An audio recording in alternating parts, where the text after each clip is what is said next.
కొలువుల కోసం కళ్ళు కాయలు కాసేలా ఎదురు చూస్తున్న నిరుద్యోగులకు సర్కార్ ఒక రోజు ముందే కొత్త సంవత్సర కానుక అందించింది. 439 గ్రూప్ 2 పోస్టులతో పాటు మరో 3 నోటిఫికేషన్లు విడుదల చేసింది.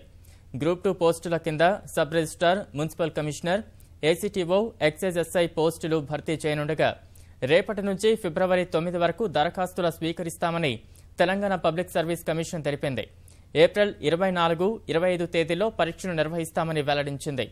ఇదే సమయంలో మెట్రో వాటర్ వర్క్స్ లో 2 డిప్యూటీ జనరల్ మేనేజర్ పోస్టులకు ప్రకటన విడుదలైంది. జనవరి 22 నుంచి డీజీఎం పోస్టులకు దరఖాస్తుల స్వీకరించి ఫిబ్రవరి 21న పరీక్ష నిర్వహిస్తామని తెలిపింది. మెట్రో వాటర్ వర్క్స్ లో టెక్నికల్ గ్రేడ్ 2 కింద 44 పోస్టులకు ప్రకటన విడుదలైంది. వీటికి జనవరి 28 నుంచి దరఖాస్తుల స్వీకరణ, మార్చిలో పరీక్ష నిర్వహిస్తారు. ఇక 311 వ్యవసాయ విస్తరణాధికారుల పోస్టుల భర్తీకి కూడా ప్రకటన జారీ అయింది.